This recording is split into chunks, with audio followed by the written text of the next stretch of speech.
to be with everybody tonight. So hopefully the sound is clear enough. And sorry about how the small groups didn't work out last week, for those of you who were looking forward to that. I know that some of you got to join together on Sunday afternoon.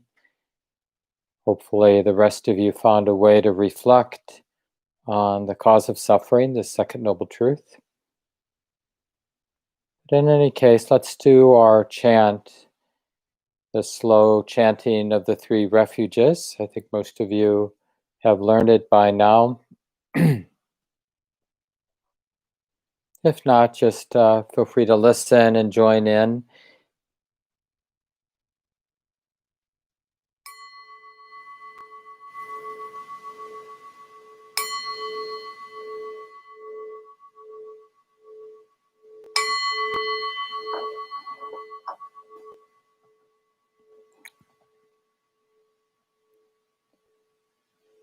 Buddham saranam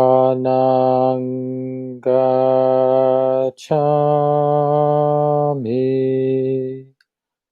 Dhammam saranam gacchami,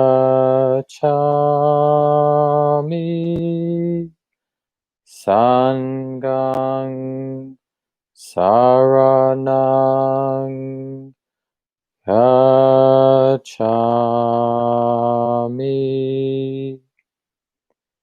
Dutiyampi Buddham saranam gacchami,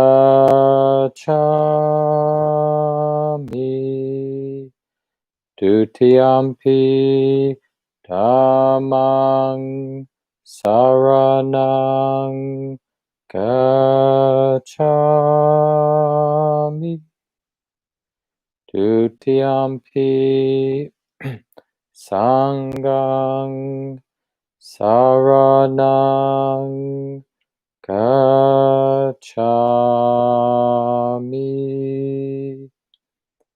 Tatiyampi Buddham saranam gacchami, Tatiyampi Dhammam saranam gacchami,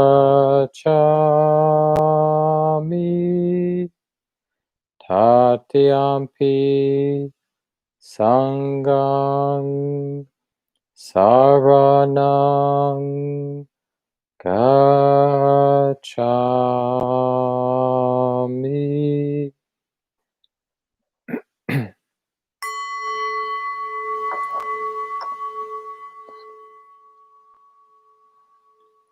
And we take the time to listen to the body and to settle into a relatively relaxed, relatively still, upright posture that supports mental clarity, alertness, whatever that might look like, feel like for you.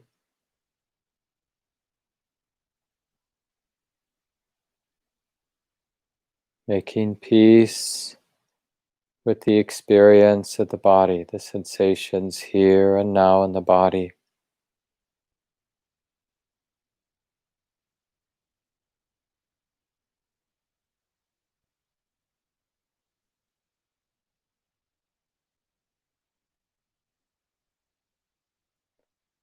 In a very real way, we practice submitting with humility to our teacher, which is our life. And the more concrete, the more direct and immediate expression of our life is the reality of our body. This dance of sensation and the quality of our heart right now, how it feels. And even if there's some resistance to this submission, this opening, this softening and relaxing and feeling. Even if there's some resistance, then we include that. Okay, so there's some resistance. It feels like this, looks like this. Maybe you belong here too. So a willingness to acknowledge and feel the resistance if there is any, or boredom, or whatever particular quality of the heart, the body, the mind there might be.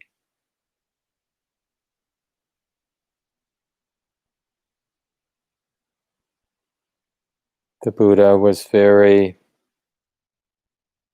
big on patience as a enlivening and extremely powerful quality of the mind. One way that the Buddhist comments have been translated is, patience is the supreme incinerator of the torments of our heart. Patience is the supreme incinerator of the defilements, these torments of our heart and mind.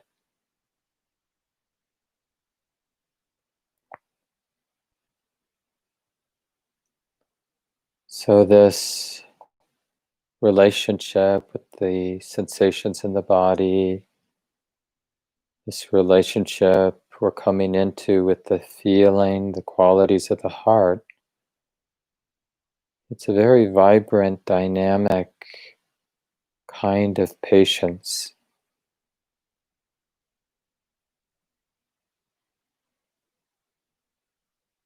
No longer confused by whatever's moving in the body, whatever's moving in the heart and the mind.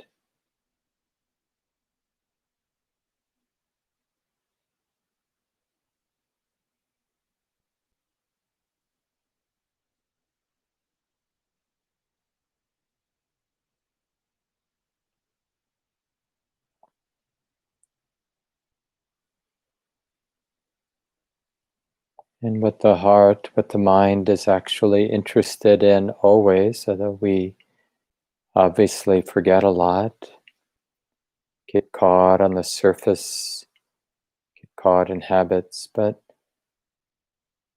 when the heart is more settled, the heart has always been interested in stress and the heaviness, the squeeze of the heart, and the experience of release, suffering, and the cessation of suffering.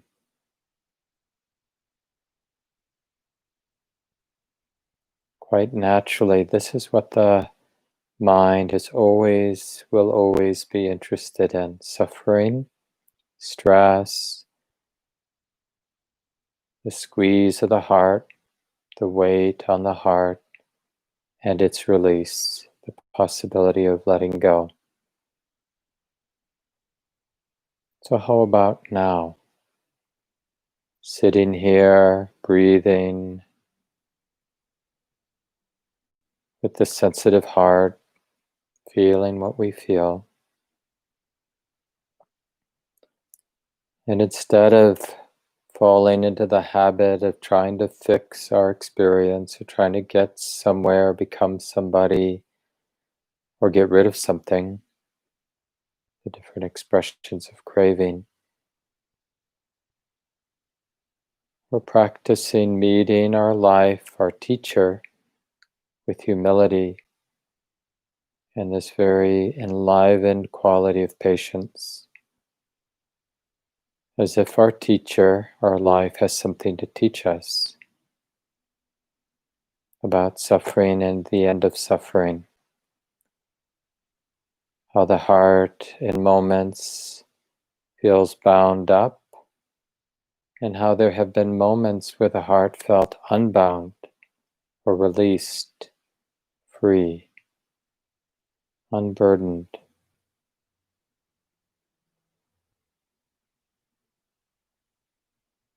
How about now? Is there dukkha? Dukkha that is to be understood, to be respected? Is there some weight, some grip on the heart that can be honestly acknowledged? And if not, then notice the absence of the heart being burdened. Notice that sense of freedom, of being unburdened. Be interested in that.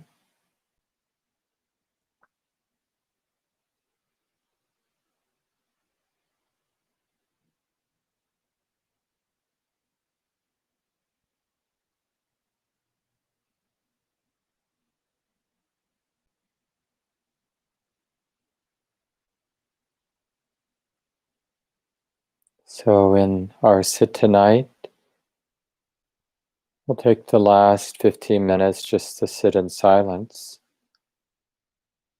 But resolve, if you can, resolve to learn something that you haven't seen clearly before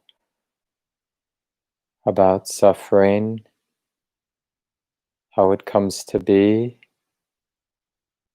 how it's released, the experience of release. It's not about thinking about it. It's about being present in this open, curious, patient way. So let's continue in silence.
So when you notice the mind is distracted, and you notice there's some attachment, some tension, then see if in real time wisdom can discern the cause of the burden. It's not so much that there's thought moving in the mind, it's the identification or the attachment to thought. And notice what happens when that balanced wisdom, that wise attention, notices the attachment for what it is.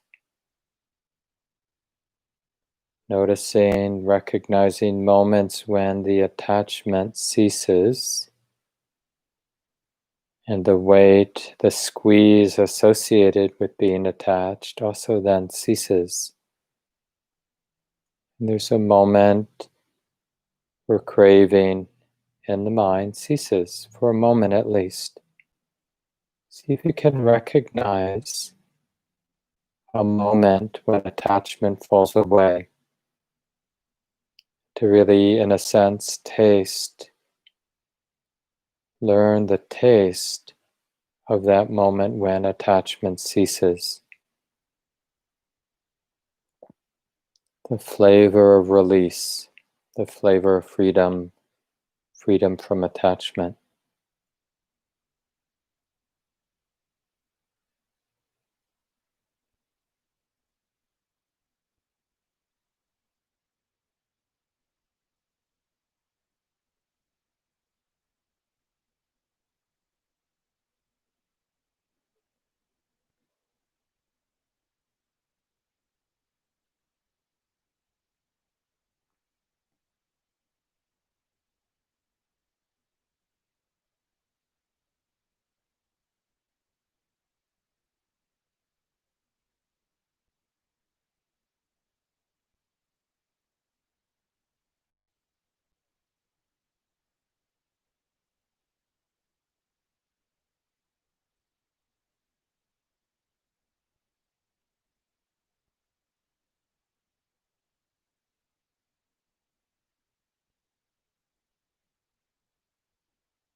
So the Buddha's path, it's all about the use of wisdom, relating wisely to the way it is. This is the intervention. This is what ends up protecting our heart and releasing the heart. Not some clever move to fix or to get rid of, but this patient, stable discernment, seeing clearly, understanding deeply the way it is now. This is what protects the heart. This is what allows the release, the unshakable release.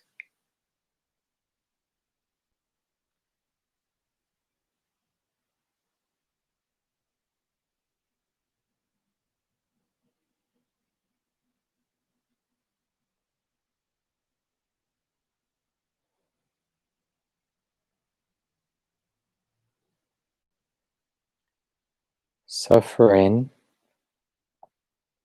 all the different expressions of stress, the heart being burdened. Suffering depends on not seeing clearly, depends on ignorance. So it makes sense that the intervention, the way to protect and transform the heart, is to replace ignorance with seeing things as they are. And in particular, these arena of the Four Noble Truths. There is stress, it has a cause, there is a release, a cessation, and there's a way of living, a way of practicing that integrates that release.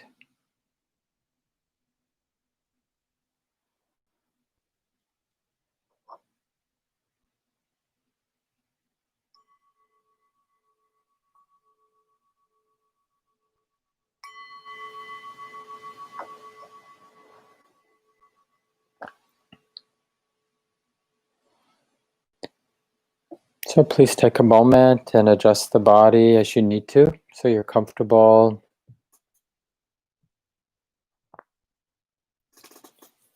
And again, really nice to be with everybody today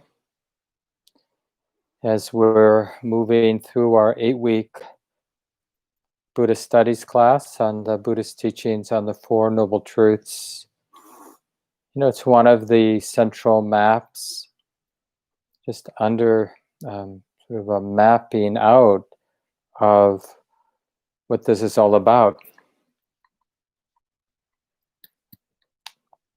And in the same way, you know, as one of the real gems of the Buddhist teachings, you know, he came to understand that this experience that we're having is a natural process. So that means the experience of suffering arises in this natural, conditional way, and that it can also cease naturally, lawfully, when the supports for it aren't there. So we're very much like any other aspect of nature. Some of you might be gardeners, and let's say if the garden is having some trouble, you know, we'd study the causes and conditions. How's the water? How's the quality of the soil, the quality of the sun, the other elements, too much, too little wind, whatever it might be.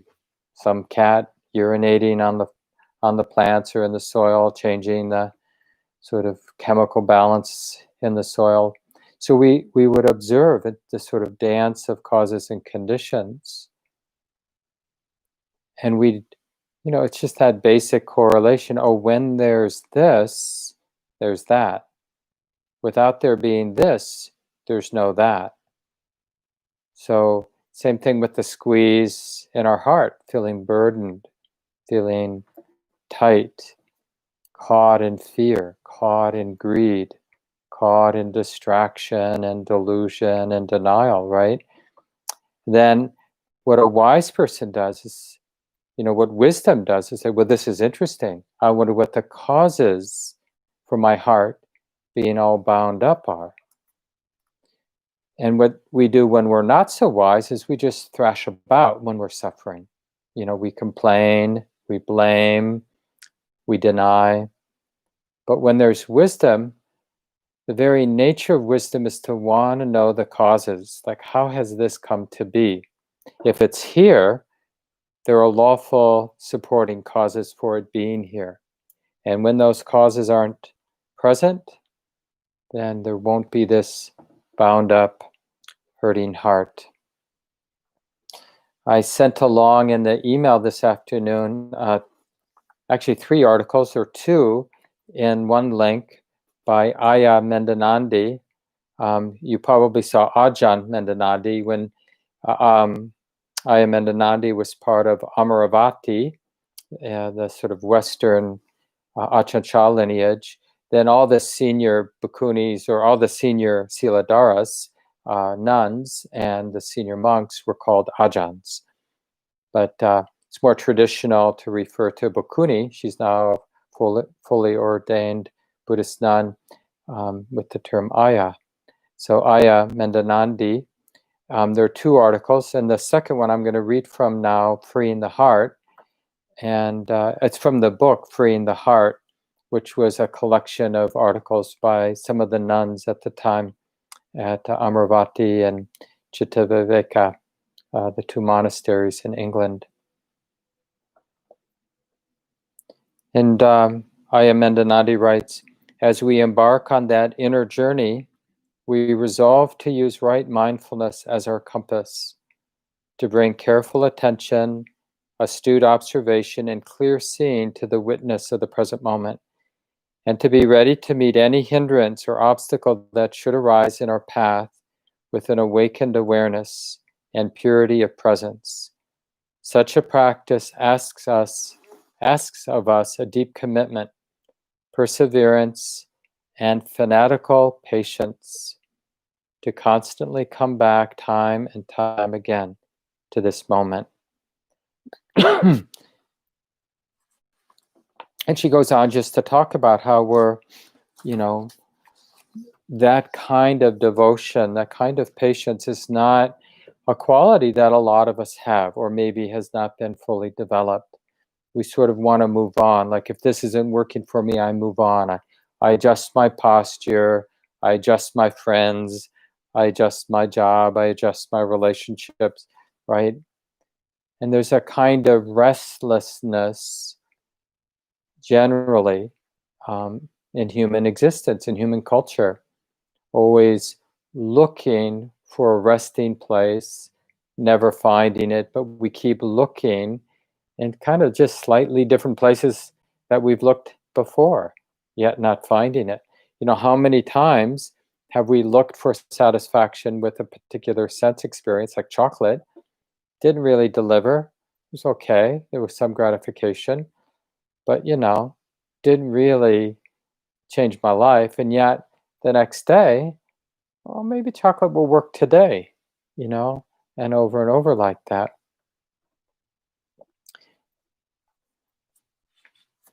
And so I really like how she's so provocative here. She says, we have to have the faith, the willingness to surrender to the present moment. And in doing so, to be annihilated, to be burned, to go into the fire of the mind without wanting it to not hurt. And just to sit there, we enter into a spiritual holocaust. And she, wants to talk about this on purpose, so she brings up the Holocaust. Her ancestors were unfortunately caught up in the Holocaust. And she quotes then in this article from Eddie Hillesum, who, after she had passed away in the Holocaust at Auschwitz, I guess they found the journal and published it. after the World War II. And she quotes her, I have looked, so this is a Dutch woman, a Jewish woman who died in the Holocaust. I have looked our destruction, our miserable end, straight in the eye and accepted it into my life. And I continue to grow from day to day, even with death staring me in the face. For my life has become extended by death. Living and dying, sorrow and joy, the blisters on my feet, and the jasmine behind the house, the persecution, the unspeakable horrors, it is all as one in me, and I accept it all as one mighty whole. So I think this is that unshakable patience. And this is especially relevant, as we do the work of our life. Oh, there is dukkha. Dukkha is to be understood.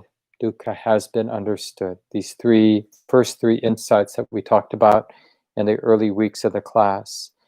And that's stabilizing with the ordinary discomfort, the ordinary unavoidable anxiety, longing, loneliness that just comes with our human life, right? We stabilize with it. We don't imagine it's a mistake that my heart hurts sometimes, that it is uneasy at times, right? We stabilize with it. We're interested in it. Oh, honey, the heart's hurting. What is this? Oh, it's to be understood. It's to be, right? It's something to be intimate with, to open and to soften with. Oh, this is what it feels like. So we make peace with dukkha, the uneasiness, the unsatisfactoriness of the heart. And it opens up this whole new arena, right? Where we see how, in a sense, suffering is being fed and suffering can be starved. And it's all about how the mind understands, how the mind relates.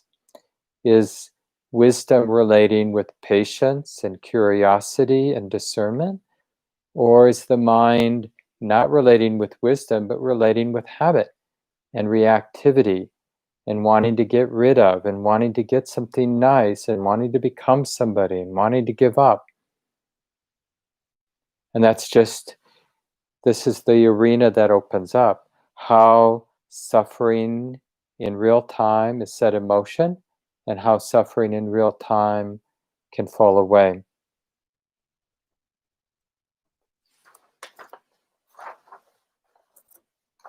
This is another quote from Eddie's journal, Eddie Hillisom's journal. We must surrender all that is dearest to us in the enjoyment of the senses and go through a dark night in which we live without their help and comfort. Then, when this is accomplished, we have to sacrifice even our thoughts and our choices and undergo a still darker night, deprived of our familiar supports. So here's my interpretation of that, because it sounds like that's not easy. And I don't think it is easy. I mean, not just for someone caught up in the Holocaust in a concentration camp about to be killed, but even for relatively, privileged people with good fortune, relatively comfortable lives. It's not easy to, when we're just sitting, like in a meditation, and holding the body relatively still, staying soft, staying awake, alert, upright, interested. Because the push and pull to move, to get some food, to pee, to think about, to fantasize, those pushes and pulls are there, maybe not extreme, but desiring doesn't stop when we're doing a meditation. And so just staying put for the time we've decided to sit is a profound letting go. And then when the thoughts move, which I'm sure you've noticed in meditation, thoughts move. Memory, worries, planning, questioning, like, is this the right thing to be doing with my time when I have so many things on my to-do list? So all these thoughts move, and this like darker night of not feeding on our need for sense experience, like to move, to get a sweater, to get food, to use the bathroom. During the course of a 30-minute sit, 45-minute sit, we're practicing dying to those, acting out those desires, so that we can observe that desire is like this. This is the heart that desires. Same thing with thoughts. We stop feeding on the thoughts through that process of identifying with our thought to plan something out. We see the planning mind, but we don't imagine that me planning, I'm going to get something. We observe it as a natural phenomena. So this is what she's talking about. She's not talking about something that just happens in the Holocaust. She's talking about something that can happen in any sit or any relatively settled time of reflection where wisdom is reflecting on the nature of suffering and the end of suffering, which is of course happening all the time for all of us, right? So any moment will do. The thing about formal sitting times is that it's a relatively simple moment, that's all. That's what makes it different than every other moment of the day, that when we're in formal meditation, we've just taken some time, we have the privilege really to have created relatively simple conditions, a room that's relatively quiet, a posture that's relatively comfortable and upright in a way that supports alertness, where we feel safe to have put aside our duties and responsibilities for a period of time. And when all has been strained away, our emptiness will be filled with a new presence. And this is Ayamendanandi's comments on this quote. In this burning of the self for the ego, we too are asked, with clear presence of mind, with courage and surrender, to give ourselves completely to the unknown. Right? And so what is to us in those moments the unknown is, what is this experience of sense desire? What is this experience of becoming, wanting to be, wanting to figure out what I should do tomorrow? What is it without identification? That is the unknown. The movement of our life, the movement of sensation in the body, the movement of desire in our heart, emotion and desire in our heart, the movement of thought. What is that movement of life without attachment, without identification? Because that's what's really interesting. We know the experience when the mind is attached to what's happening. I'm cold, I want a warm sweater, and there's some identification, like there's really a me here who wants to put a sweater on because I don't like the cold, or any other kind of attachment or identification with desire. That's what we know. But do we know desiring without the identification? You see where the patience comes in. So this is Ayamendanandi again. I'll just reread that first sentence. In this burning of the self or the ego, we too are asked, with clear presence of mind, with courage and surrender, to give ourselves completely to the unknown. We know nothing about this unknown, this unpredictable moment, except that meeting it with full awareness and acceptance is a wholesome thing to do. And as soon as we can step toward this moment, the only moment we have, with heroic surrender, we are tasting peace. Right? So this is, as she says here in the article, an alchemy, right? It's a transformation. And it's all about, the second noble truth is all about being patient with dukkha, and even more so being patient with seeing the cause. So we're actually observing the attachment observing the identification. So there's a movement there in the moment, right? Whether we're in a sit or out interacting with other human beings and somebody says something and there's a movement in our heart like, oh, why did that person say that to me? Now I got to do this. I had a couple of those moments today, via email. And then there was this real movement in my heart and habits of mind identifying with the movement, as if there's somebody who was threatened by what that person did or didn't do or said or didn't say, some reaction and identification. So then the dukkha, the squeeze, felt real, like my heart hurts. This is a problem for me. I'm bound up. I don't like this. I want this to go away. But with patience, being with that ouch, curious about it, right? I realize it's an awakening. It's a little awakening, a little insight, like, what is that so-called problem when there's no identification with the movement in the heart? So, life keeps happening. I'm sure you've noticed. Pleasant and unpleasant experience keeps moving, neutral experience, one thing after another. That's probably never going to change. I mean, the particulars will change, of course, sometimes more pleasant, sometimes less pleasant, sometimes more neutral.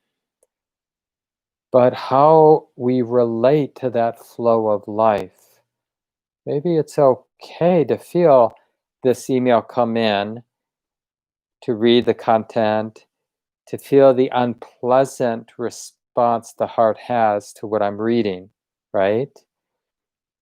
But to not personalize any of it. Oh yeah. Now this is happening. This is the heart's response. I'm not confused by what I've read. I'm not confused that the heart doesn't like it or likes what I've read, is happy about it, right? So whatever the particular response, and this is important to understand, the practice doesn't take us to the place where somebody writes us an email that's painful or that, not what we expected or whatever it might be. It's not that we become this feelingless creature that doesn't feel anything, right? It's really about letting our heart be touched, even by really strong feelings of delight and happiness and pleasure and unhappiness and pain of loss. Can we be really exposed to the movement of feeling tone, without being confused or thrown around by it? And this is the piece that Ayamandanandi is really pointing to. There's a lot more in this article. I'm hoping some of you will take the time to read it. Ayamandanandi is a very powerful teacher. She runs a monastery of Bhikkhunis up in Ottawa, north of Ottawa in Ontario. And she has wonderful things online that you can track down, talks that she's given. She's actually taught a few times at the Madison community has brought her in, and she's led retreats in Wisconsin that some of Common Ground people have been able to get to. I'm not sure if she's scheduled to come back, but who knows? Hopefully.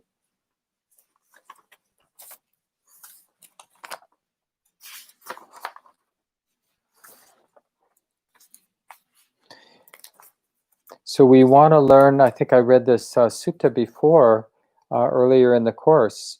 The Buddha, in sort of describing his path, said that that with sense experience, having sense experience, there is very real gratification when we get what we like or when we avoid experiences that are painful. We feel good about that, and we should feel good about gratification. And he says, I set out, this is the Buddha, I set out seeking the gratification in the world. Whatever gratification of our desire there is in the world, that I have found. I have clearly seen it with wisdom, just how far gratification extends. So we don't need to be afraid, like when we actually are cold and we get a warm sweater and we put it on, we should really be intimate with how nice it is for the cold that we felt and didn't like. Now that yucky feeling of being cold has been somewhat extinguished because we got the warm sweater on, and that feels nice. And it's very appropriate to bring that stability of mindfulness to understand that experience of gratification. And then the Buddha says, I set out seeking the drawbacks of craving, right? So there we are, feeling cold, having the desire to be warm, and then looking at the drawbacks of that experience, like how the mind is and has the tendency to identify, get attached to the desire to be warm, right? So it's not about being cold, and it's not about having a natural desire to be warm when you're cold, but it's the identification. And the Buddha really studied the drawbacks.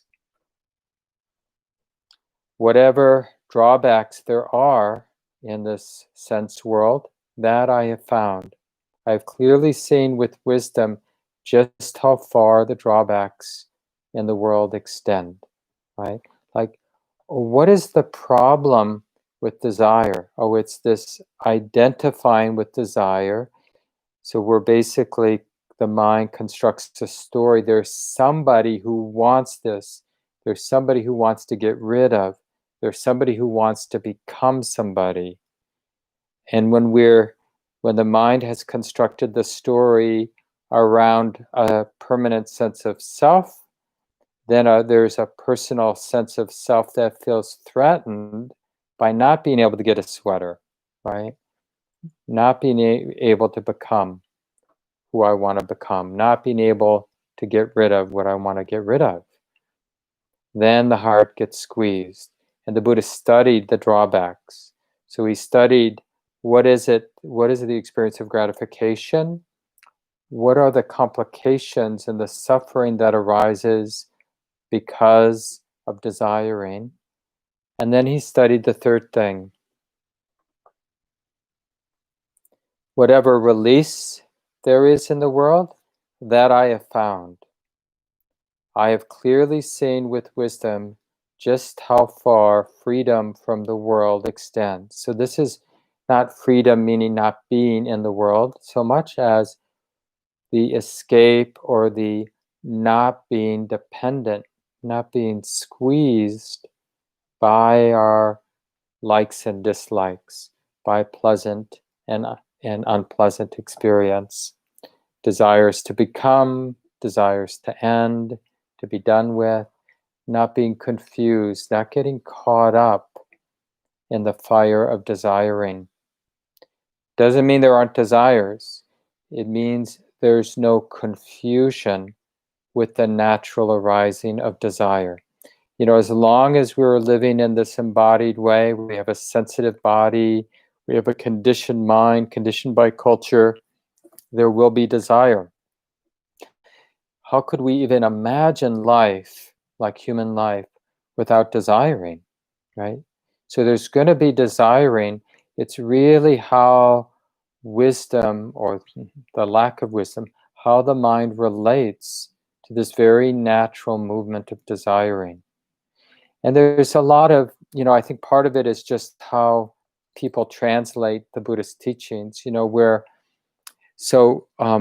what I like, and the reason I gave, I think, that first week, this 50-page or so article by Ajahn Sumedho on the Four Noble Truths, is he really uses the language, I think, in a way that's useful, where he talks about craving as the attachment to desire. So it's desire plus identification, that's craving. And in the talks from the Buddha, freedom is always associated with the cessation of craving. And this is like meant to be stimulate curiosity, like, boy, I wonder what this heart is, this mind is, this life is when craving has ceased, when the attachment to desire has dropped away. And so, like I tried in the guided meditation tonight, and I encourage you, when both formally during your sitting times this next few weeks, as we move into the third noble truth, which I'll talk about in a moment, but just as a general theme for our daily life and our formal sitting, is to really get interested, like a koan. So, what is the cessation of craving? What is that experience? And what's really ceasing is the mind's misunderstanding of desire. And that misunderstanding of desire arises because we don't have this patience that allows for being intimate with desire, really seeing desire for what it is. It's an impersonal movement in the heart. It's nature. It's how nature moves through this body, this heart, this mind. Nature is expressing itself all the time by wanting to put a sweater on, wanting to feed, wanting to move away from what is painful.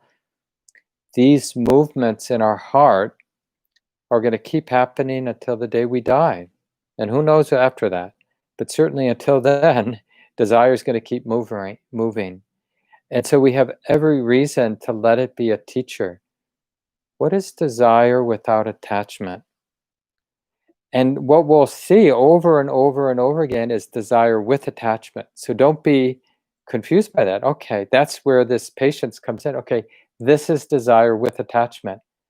The heart's feeling something, and the mind, out of habit, is identifying with that feeling, and it has liking with this idea there's somebody, i.e., me, who likes, who doesn't like, who wants more, who wants to get rid of, who wants to become somebody, like even become a Buddhist or become a good meditator or become somebody who's fully awake and doesn't suffer anymore, right? So these are the places, the ordinary places, wants the end of the week to come so I have a day off, or wants, this debt to be paid off.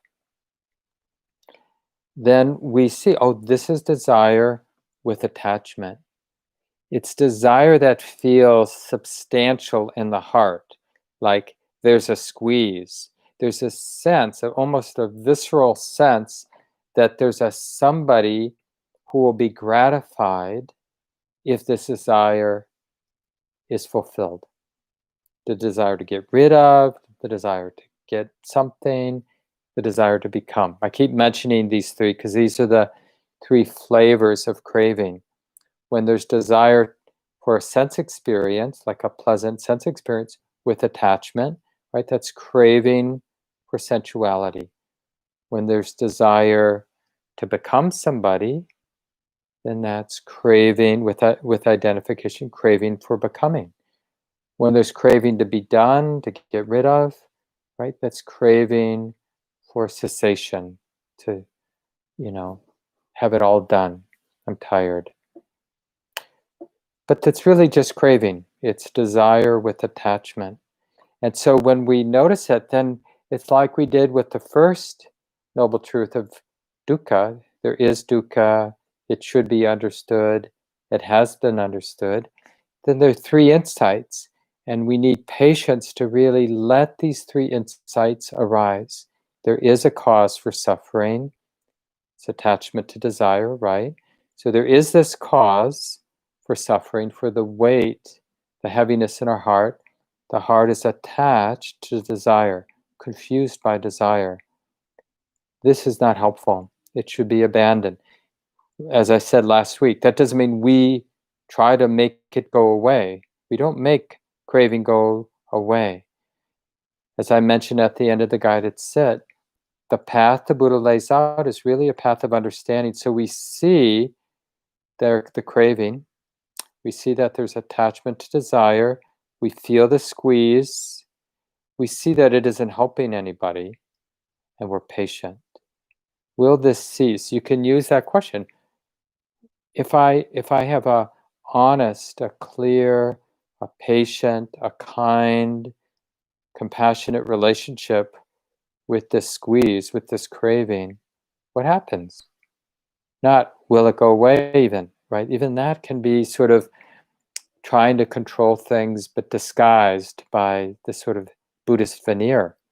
But we're really patient. That's why in Ayamandanandi's article, she uses such graphic terms like the spiritual holocaust or being annihilated or submission. You know, she's using really strong terms to evoke the sense of patience, that there's something to learn, but we really got to hang out with craving. We have to hang out until any habit of wanting to control, wanting to get something gets burnt out, because we can't really see what craving is.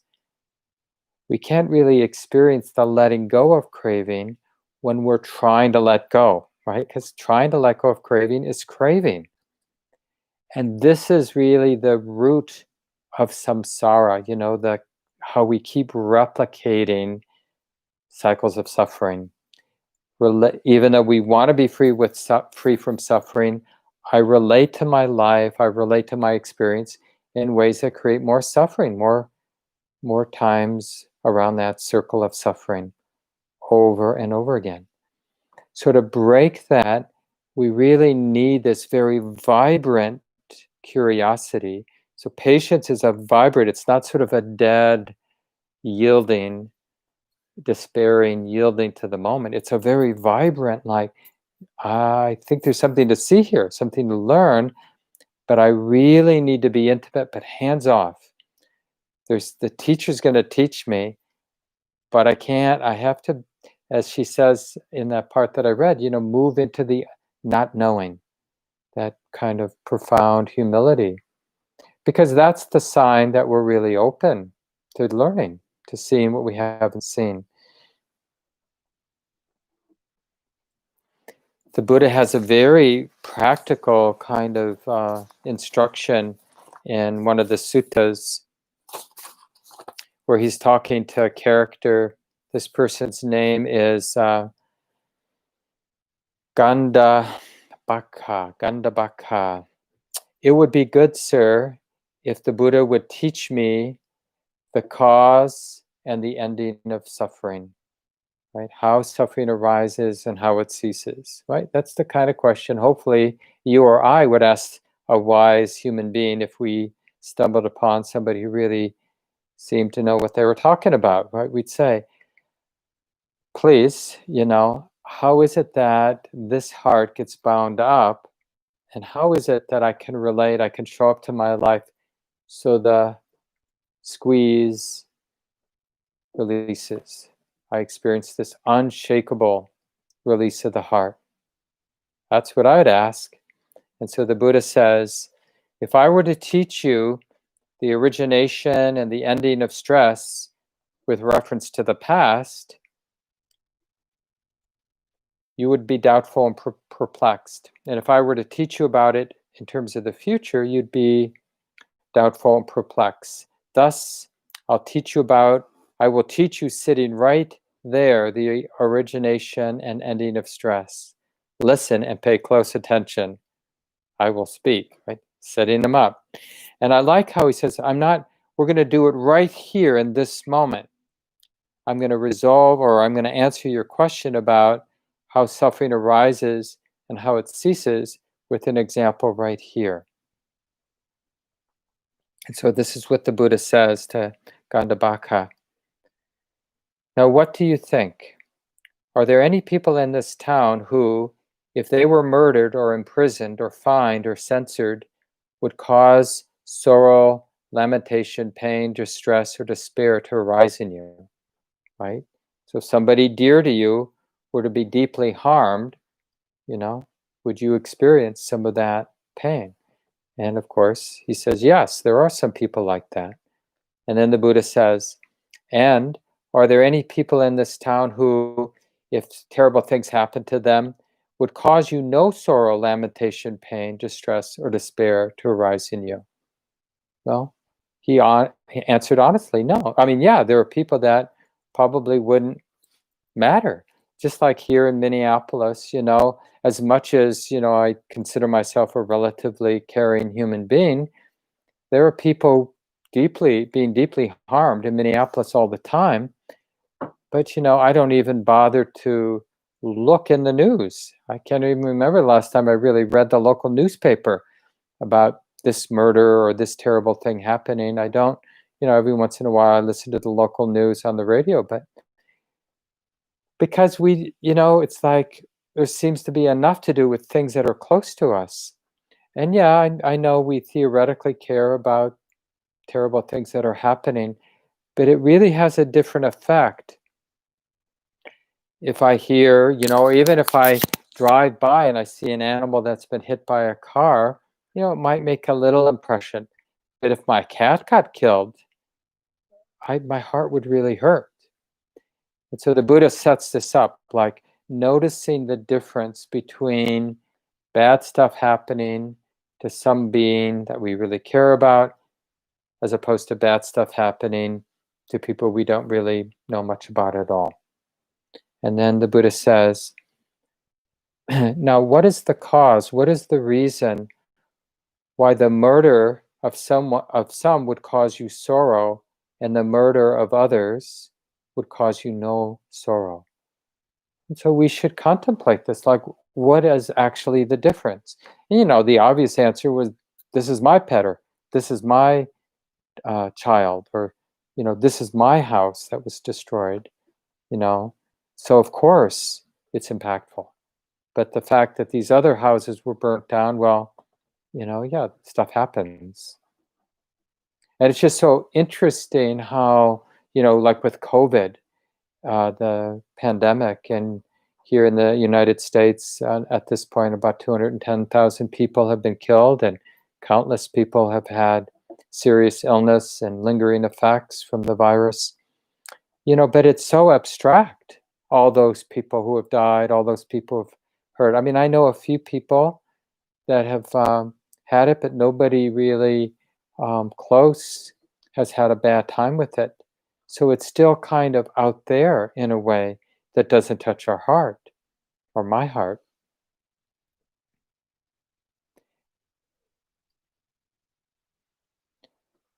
And then the Gandhabaka answers, those whose murder would cause me sorrow are those for whom I feel this connection, this desire, this passion. Those whose murder would cause me no sorrow are those whom I feel no desire, no passion, no attachment, right? So passion, is an interesting word. We sometimes in English think of passion as like a good, but it actually, the root of passion as I forget if it's Latin, but means suffering. It's really pointing to the attachment to desire. Now, I'm not saying that we're not going to be attached to our lovers and our family and our pets and our house and our possessions, but we can know with wisdom that where there's attachment, it's going to hurt. You don't have attachment without vulnerability, without exposure. And sometimes, we consciously choose, okay, I'm going to have this relationship, and I know when inevitably this relationship changes or this person dies or whatever, it's going to hurt. And I'm making peace with that all along. I'm going into this relationship, this, intimate relationship, eyes wide open. Oh yeah, I'm falling in love. I feel dependent on this person's love. I really like that they love me, that they want to be with me. It will hurt if that changes and they don't want to be with me, or if something terrible happens to them. I am aware of that. And they can be very powerful teachers, right? Like, why not contemplate, all of us who are in intimate relationships with a pet, with a lover, with children, intimate not in a sexual sense, but just like really strong, important relationship with attachment, honestly acknowledging the attachment in the relationship, then just look, well, how can I make this relationship more honest about the truth of attachment, given that things will keep changing, that it can't be, I can't make it one thing that will always be that way. That's just not how life works. And so the Buddha says to him, now from what you have realized, attained, plunged into right now in the present, without regard to time, you may draw an inference with regard to the past and future. Whatever stress arising arose for me in the past, all of it had desire, attachment to desire as its root, had attachment to desire as its cause. Thus, attachment to desire is the cause of stress.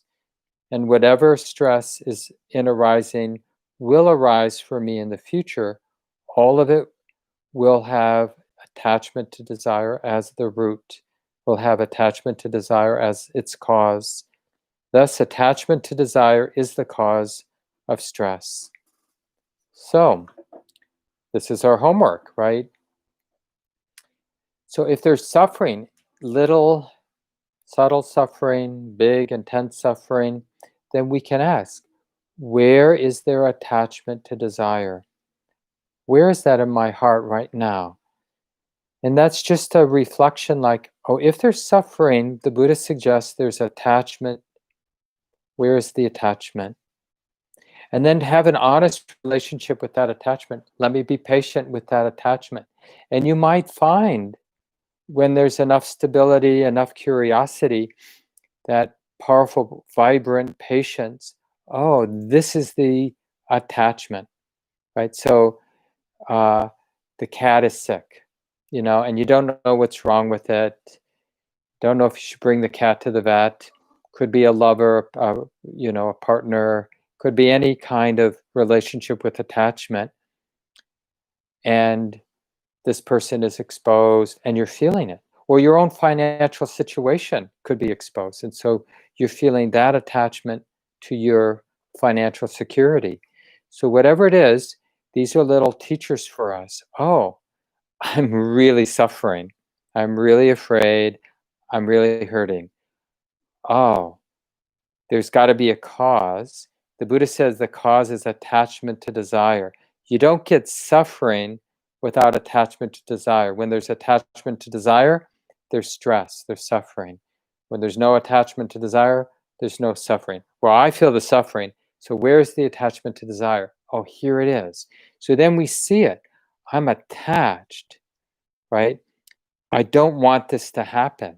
There's a real strong sense of a me who doesn't like this. Okay, this is the cause. This cause should be abandoned, right? And this really stabilizes, like this is where the patience comes in.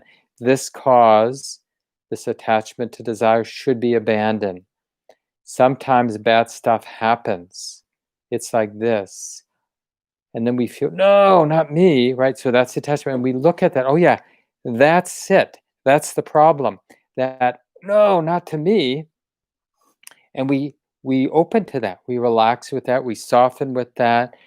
Oh, this is attachment to desire. This is what should be abandoned, right? We're not trying to abandon it. As we get close to it, the realization is this should be abandoned. Like it's not helping. This is the cause for suffering.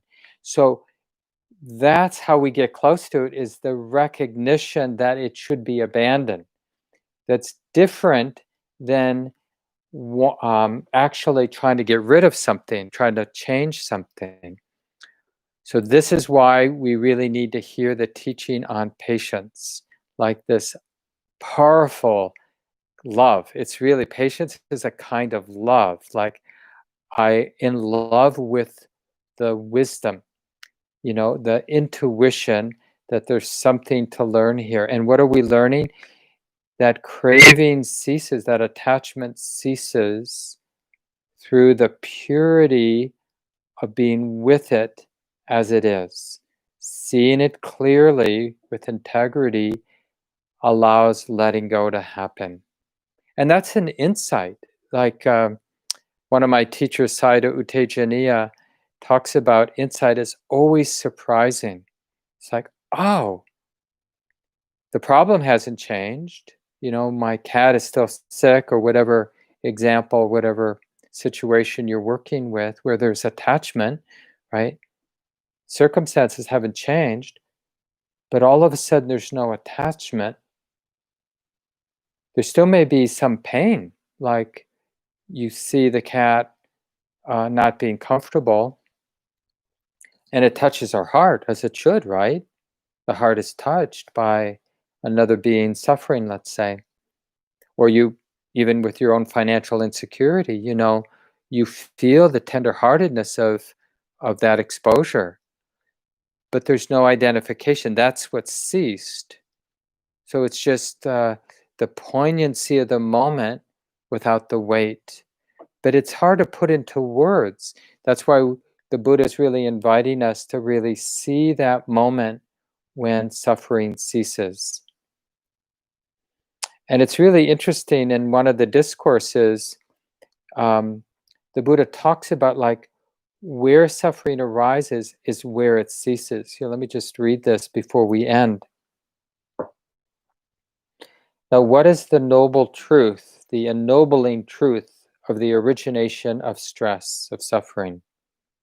The craving that makes for further becoming, accompanied by passion, right? The attachment, delighting, relishing now here, now there, craving for sense experience, craving to become somebody, craving for something to end.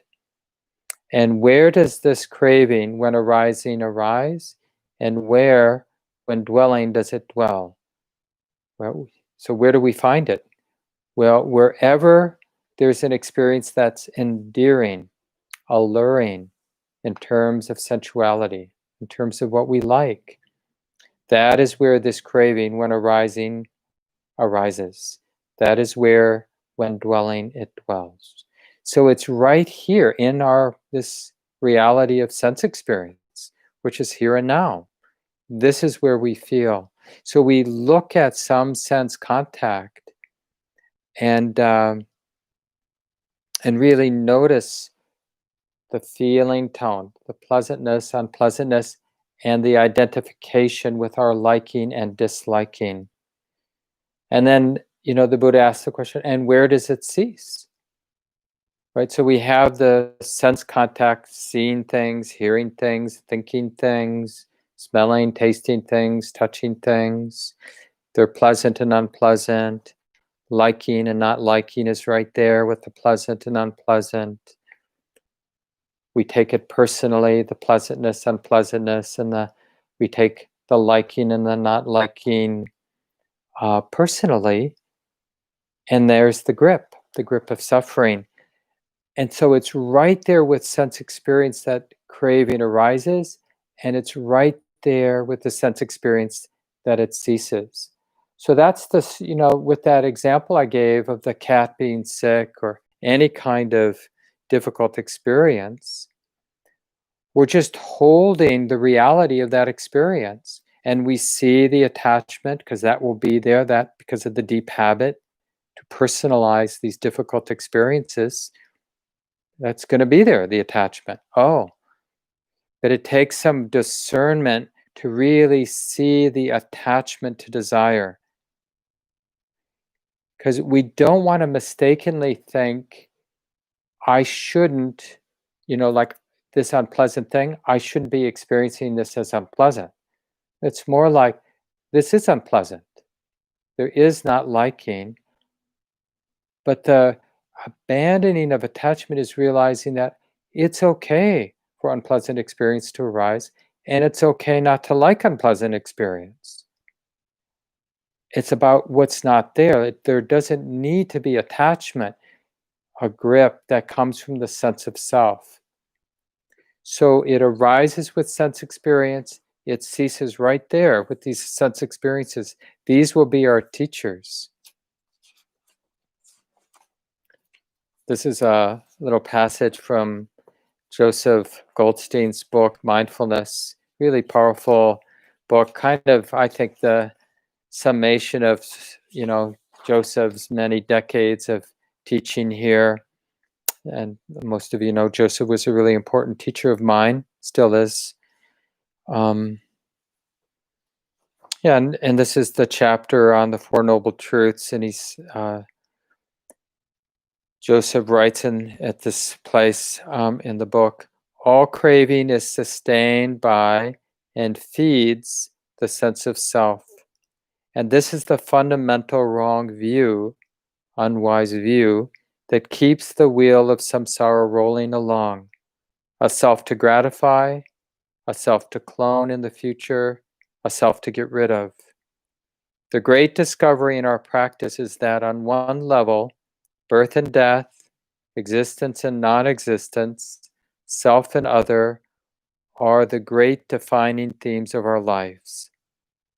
And on another level, it's all just a dance of insubstantial appearances that the Buddha called the magic show of consciousness. And this is the thing. It's not so much about leaving behind the world of sense experience. When we see the cessation of attachment, we know so much more how to live in the world of sense experience, how to participate in community. But when we're always relating with attachment, everything in life is hard. When that's sort of our basic way of showing up, it's just hard to even have a close relationship with another person if we're really attached to that person liking us, or really attached to the relationship going a particular direction. How many of us have ruined relationships with other people because of attachment? Undermine ourselves in a job because we got really afraid, really attached, really needing to succeed over and over again. It's almost a cliche, but you know how it is. When we make peace with failure, when we learn and do our best to make peace with death, as I was saying, when we fall in love, if we make peace with the fact that we don't know how this relationship is going to unfold, and even when we sort of do all the things and, get married and buy a house, or, get a pet together or have children together, to always know that we don't know, that everything arises and everything ceases. And we're making peace with it. We're sort of like knowing, like, oh yeah, I'm taking this on. The enormity of gain and loss, pleasure and pain, fame and disrepute, praise and blame. Like we're coming right into the middle of that. It's not about freedom from suffering, isn't about like getting ourselves somewhere where there aren't those worldly winds of pain and pleasure, gain and loss, fame, disrepute, praise, and blame. It's not about getting away.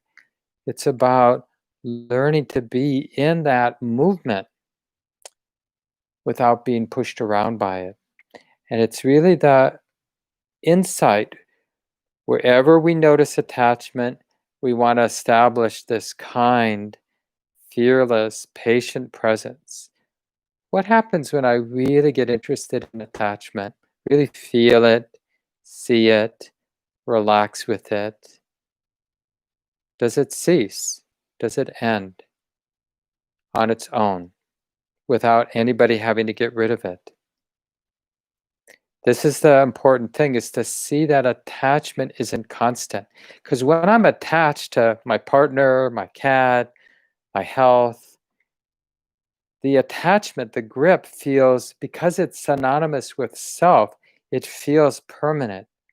But when we study it with mindful awareness, with wisdom and awareness, we actually, and this is what changes our life, we see that attachment is inconstant. It's impermanent. And when it falls away, even if it's just for a moment, we see something that changes us.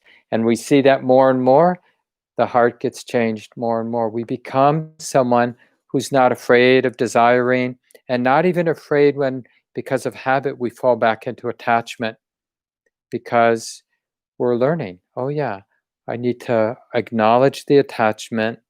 I need to acknowledge the squeeze of the heart that comes with attachment. I need to reaffirm one more time that attachment ceases. And this leads to the integration of the third noble truth. There is a cessation of suffering. There is a heart free of grasping.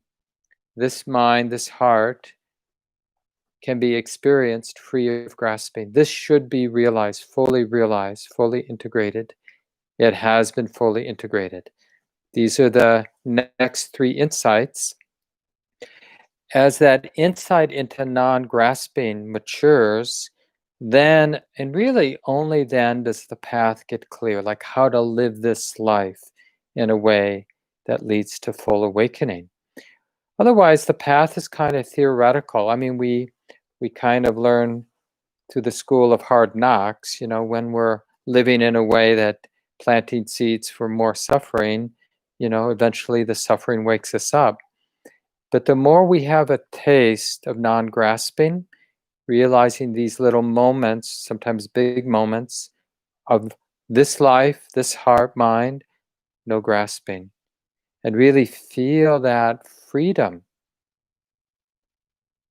that participation without any of that squeeze, that weight, then we understand like sila and how to, this valuing of non-harming in our actions in the world, and the valuing of a calm presence, and the valuing of the deepening of wisdom, of non-attachment, of not selfing. So that's where we're going for the last 3 weeks of our course. Next week we'll have small groups. And so one of the things, of course, anything will be relevant for those who are going to stick around for the small groups next Monday.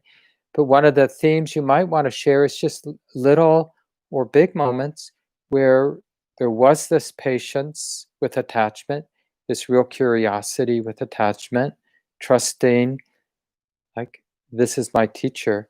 And maybe moments of seeing attachment fall away, seeing craving fall away. Oh, this is the mind free of craving. Even if just a faint or ephemeral moment before the mind picks up craving again. Oh, now I'm a Buddhist. Now I'll do this. And we're back in the suffering. So wishing everybody a good week. Thanks for showing up tonight. It's been nice to be here together. And have a good week of practice, everybody.